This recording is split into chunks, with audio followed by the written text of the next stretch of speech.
you have to work really hard. I know there's a lot of stuff on the internet that's saying don't work hard, work smart.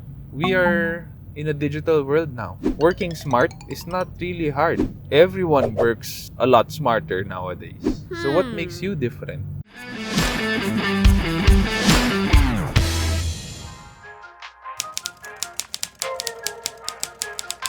₱5,000.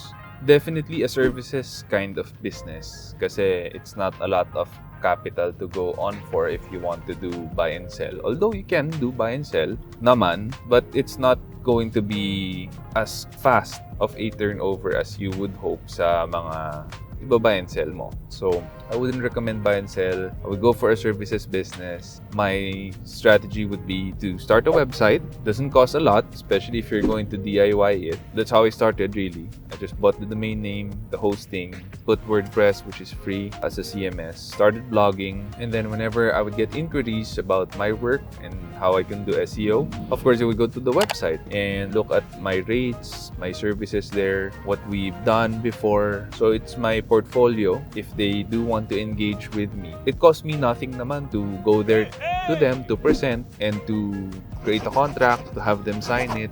Zero cost naman yung mga yun, unlike if you're gonna start a buy and sell or a trading business. Of course, kailangan mo ng kapital. Kailangan mong bilhin yung mga kung ano man yung bebenta mo. And it would cost you more. So definitely, I'd go for a services type of business. And what kind of services business do I recommend? I'd always recommend something that you're really good at. And hopefully, you feel strongly about it. You're passionate about it. You have strong conviction. Like for me, I really strongly believe that SEO is such a great way to improve your business and to generate more leads and revenue. I have such a strong conviction about it that people who I talk with and deal with, they see that at the get-go, and I guess I don't need to convince them about it kasi they see that I completely believe in what I'm selling in SEO as a service. So that makes it a lot easier for me to persuade them to try out SEO, or not just try out, but to get it talaga long term. You have to have a very strong conviction on whatever services business that you are going to be starting. It can be anything, to be honest. It can be repairing something, it can be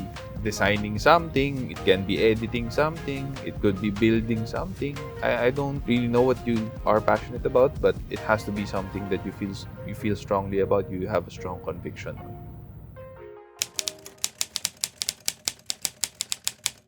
Analysis paralysis comes from having too many factors that are really non-factors at the end of it all. So, you have to realize ano ba talaga yung mga things na importante that would play a major part in your decision-making process. Because sometimes we think of so many things to the point na hindi naman na pala magiging factor yun, iniisip pa rin natin. Iniisip natin yung future, tsaka yung future nung future na yun, mahirapan ka talaga. That's why you can't decide. Because you're thinking of all the possible outcomes. If you're a Marvel fan, and you look at the Endgame, and Doctor Strange says, there's so many possibilities. How many did we win? Sabi ni Tony Stark, diba? Sabi niya, we won only one. And when you think about it, there are so many possibilities, and we can't see the future and alternate possible outcomes like Doctor Strange does with the time stone.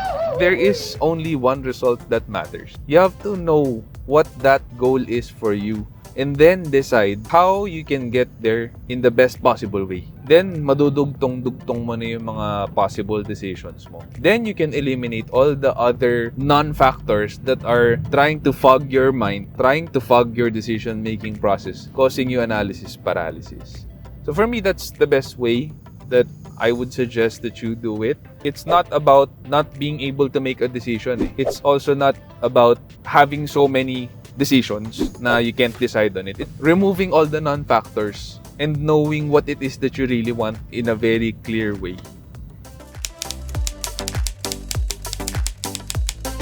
Well, you have to take a step back. You have to pause.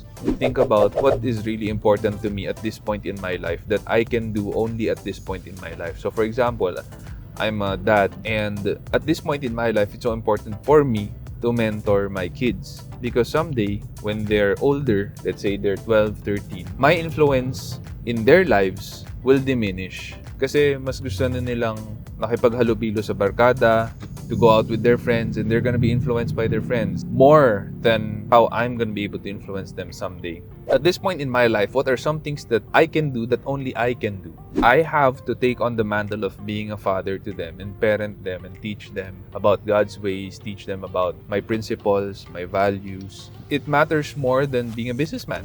Because being a businessman, for me, I'll always be a businessman. From here on out, hindi naman na mawawala yun eh. And I can be a businessman all the way until I'm 60. But being a dad, impart my values and principles to my children, it's not gonna last long. Yung ganito ka sponge years nila, where they would just learn from you and they would just try out everything that you said and agree to most things that I say. These years are limited. You have to ask yourself, what are some things that you can do that only you can do at this point in your life?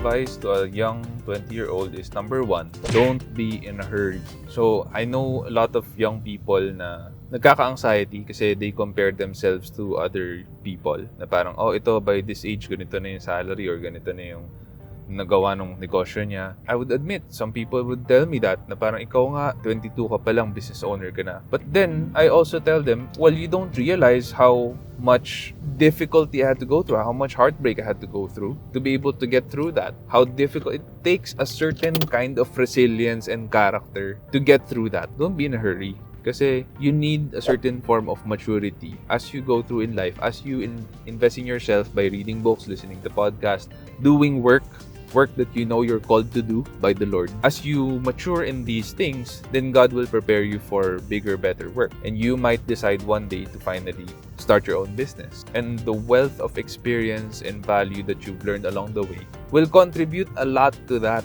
If you ask me, if I started the business now, would I be able to do it better than when I was in my 20s? Yes, 100%. 100%. Baka mas mapalaki ko pa yung negosyo pag ngayon ako nagsimula. Yes, I might get investors, unlike now that I own 100% of the company. But still, I know a lot more. I'm a lot more mature. I know how to lead better, how to manage better. The second thing I would tell you as an advice, if you're in your 20s, you have to work really hard. I know there's a lot of stuff on the internet that's saying, don't work hard, work smart. We are in a digital world now. Working smart is not really hard.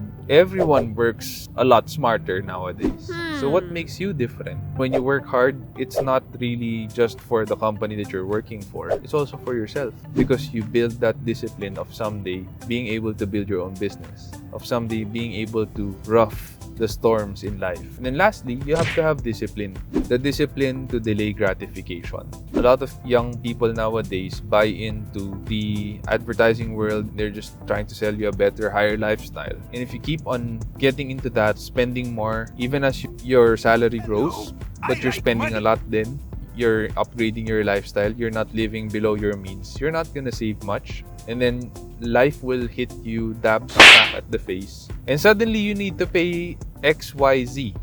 Our financial life is a real part of our lives, and it's a very difficult reality that we have to deal with. So if you're young, don't think that you're young forever. Don't think that you can work as hard as you can forever. There will come a time where you cannot work as much as you can, where you cannot improve, where you cannot catch up anymore as fast as you used to. Save as much as you can now. Invest as much as you can in channels that you study, and that will set you up for success in the future. There are so many things more that I can give you as an advice to this question, but these are 3 things that, in my opinion, are critical to making sure that you have a successful future.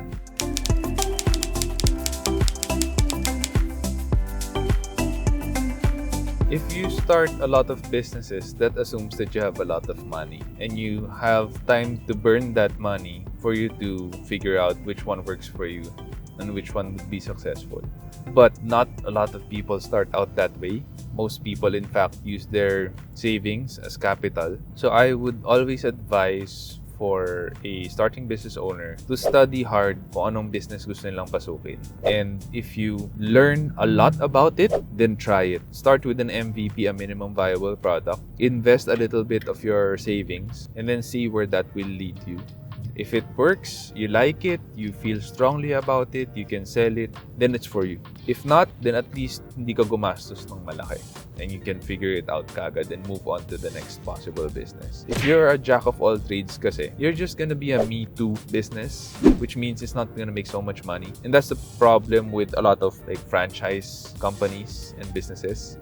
It makes okay money, but it doesn't really make a lot of money because they're the same with others. And there really is not many things that make a franchise business special. As a business owner, what would differentiate you versus other businesses if you're starting Me Too companies like these franchises? So yeah, that's something that I would strongly advise people to consider. Number one, you'd burn a lot of money if you're going to start a lot of businesses. You're a jack of all trades. And then number two, you're not gonna double down in it talaga kasi you just started it for the sake of making money, doing business. You don't feel strongly about it. You have no conviction. It's not gonna last. And your profit margin, you're gonna have to compete in a vicious cycle. Kasi magiging pababaan na lang kayo ng presyo because nothing makes you special. So it's not a gift to the world yung gagawin mong negosyo. Unlike, for example, now I feel like SEO hacker. If we close shop, a lot of business owners that we are partnered with really feel sad. I know it for a fact that they'll feel sad kasi we really service them to the best of our abilities. We love our clients. We love the work we do. If you're a jack of all trades business, you're not gonna get to that point. So I wouldn't recommend it. No one's gonna cry for a world without your business if you're just starting a business for money. You should start a business because you feel strongly about helping others, about solving a problem, about doing the best possible work that you're called to do.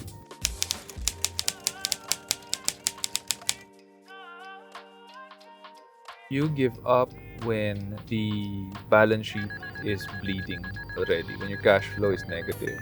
And it's been that way for at least 3 months. And there is no solution that you can directly control that can flip it. So, for example, your business is bleeding, you're losing money. It's been 3 months. Even if you fire people, it's not gonna become positive because you can't get new clients. Then I think it's time to close shop, if that's true. If, for example, you tarnish the reputation of your business because one of your employees or maybe a mid-level manager or maybe an execom even did something that is grave, medyo malala, then in my opinion, it's going to be very hard for you to be able to climb out of that hole, and you might want to consider rebranding. So you give a part of the business, at least not all, and you have to realize na, that was a mistake and can't be done again.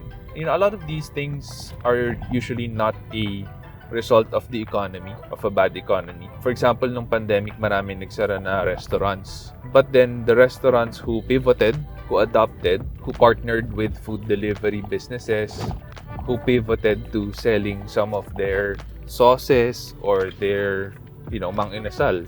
They sold their inasal chicken because they had inventory. Mabubulok lang yun. So they sold it in grocery outlets. You don't really see that a lot now because they need their inventory now back in their stores. But before, during the pandemic, they pivoted, and the others naman, they closed down. So you have to realize that there are so many things that you can do as an entrepreneur to make sure that the business is going to be alive and kicking and you can continue doing the work. It's not usually because of an economic downturn. But if and when there are some things that are beyond your control already, wala ka nang magagawa para i-flip pa yung pagbe-bleed ng cash flow mo from a negative cash flow to becoming positive, then in my opinion, that's the only time. And that's, I think, the best time to close the business already.